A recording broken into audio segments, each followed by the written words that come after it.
नामर प्रथम अक्षर जानतु आपण केमितिका व्यक्ति आपण जानिछंती कि आपण केमितिका व्यक्ति रोमांटिक विरक्ति किंबा धैर्यवान तुम नामर प्रथम अक्षर तुमर व्यक्तित्व जानतु सर्वशेष धारा माध्यम जड़े जापर जे जड़े व्यक्तिर व्यक्तित्व किपरि देखा जाए जड़े व्यक्तिर चेहरा उच्चता इत्यादि उपरे आधार करी अनेक जिनिष सहजरे जानिपारंती आपण जानिबाकु चाहंती कि आपण रोमांटिक विरक्ति किंबा धैर्यवान तुमर नामर प्रथम अक्षर द्वारा तुमर व्यक्तित्व निर्णय करा जाई परिबो।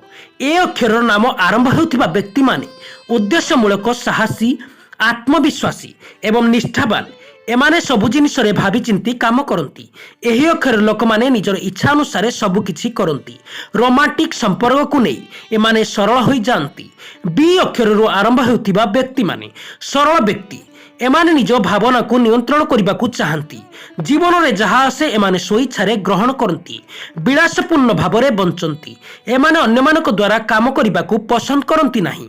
एमाने नूतन स्थान लोक एवं अभिज्ञता व्यक्ति खोजती। एमाने सहजरे अन्यमानक सहित मिसी जाती। सी अक्षर आरंभ होउथिबा व्यक्ति माने बहुत शक्तिशाली एवं अन्यमानक उत्साहित करबा पई भल लोक मानकु मनाइबा पई एमानकर भल दक्षता अछि। एमाने प्रेरणादायक एवं जड़े महान व्यक्ता एमानकर चिंताधारा को स्पष्ट भाव में प्रकाश करिबारे पारदर्शी होती। एमाने स्पष्ट बहुमुखी। डी अक्षर आरंभ होउथिबा व्यक्ति माने व्यक्तित्व परिफलित हुए प्रतिफलित हुए जे एमाने स्वच्छट एमाने व्यवसाय रे स्मार्ट अटंती। जदियो आपण टिकिए गर्वित आपण एहाकु देखांती नहीं। एमाने निज स्वप्न को वास्तव में परिणत करने को चाहती। ई जदि तुमर नाम ई अक्षर आरंभ हुए तुमे बहुत कल्पनाकारी। तुमे तुमर कल्पना दुनिया रे बंचिबाकू चेष्टा कर। तुमर कल्पना आपण को एक सृजनशील व्यक्ति करिथाए। आपण कलाकार लेखक निर्देशक कला मीडिया इत्यादि क्षेत्र में भल करने चेष्टा करती। एफ जदि आपणकर नाम एफ अक्षर आरंभ हुए तेबे आपण समस्त को देखाती जे आपण जत्नशील स्नेही स्वच्छट एवं विश्वस्त अटंती। तथापि तुमर मध्य खराब स्वभाव अछि। आपण मिथ्या को सह्य करि पारंती नहीं। जी जदि तुमर नाम जी अक्षर आरंभ हुए तुमे सबकिछि क्रमन्वय रे रखिबाकू चेष्टा कर। तुमे चाहुच सबकिछि तुम पई सिद्ध हेउ। जदियो आपण जणे परिश्रमी लोक अन्य जनक लोक कार्य करंती नहीं। एमाने समस्तक सह मिसंती नहीं।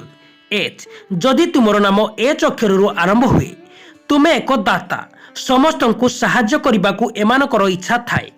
एमाने भावप्रवण नरम व्यक्ति। एमाने वृत्तिगत जीवन कार्य व्यवसाय रे तुमे व्यवहारिक परिश्रम एवं उच्चाभिलाषी। आई जदि तुमर नाम आई अक्षर आरंभ हुए तुमे गभीर चिंताधारा अन्य को भल पाती। एमाने निज प्रिय लोकंक जत्न नियंती। एमाने स्वेच्छासेवी से होई थांती। तुमे संपर्क एवं दायित्व को अति गंभीरतार सहित ग्रहण करती। जी जदि तुमर नाम जे अक्षर आरंभ हुए तुमे प्रभावशाली उच्चाभिलाषी एवं आत्मविश्वासी। तुमर बहुत शक्ति अच्छी। प्रेम एवं संपर्क विषय तुमे तुमर आदर्श को मध्य अनुसरण कर।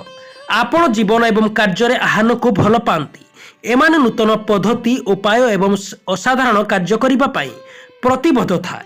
के जदि तुमर नाम के अक्षर आरंभ हुए तुमे जड़े रहस्यमय उत्साही एवं चित्ताकर्षक व्यक्ति। जेतेबेले संपर्क विषय रे आसे तुमे शांति समन्वय एवं संतुलन पसंद कर। तेणु आपण अनेक जिनिष छाड़ी दियंती। प्रेम एवं संपर्क रे क्रीड़ा आभिमुख्य पसंद करती नहीं।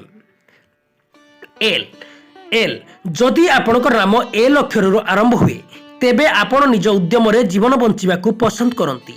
एमाने अन्य को कॉपी करने को चाहती नहीं जहाँ अन्य समस्ते करुछंती। एमाने मजालिया एवं रोमांचकर कार्यकलाप को उपभोग करती। एमाने संपर्क बंधु एवं परिवार सदस्य को बहुत गुरुत्व दियंती। जीवन एवं कार्य रे तुमे सबु बेले नुआ जिनिष शिखिबा को एवं रिस्क नेबा को आग्रह होई थांती।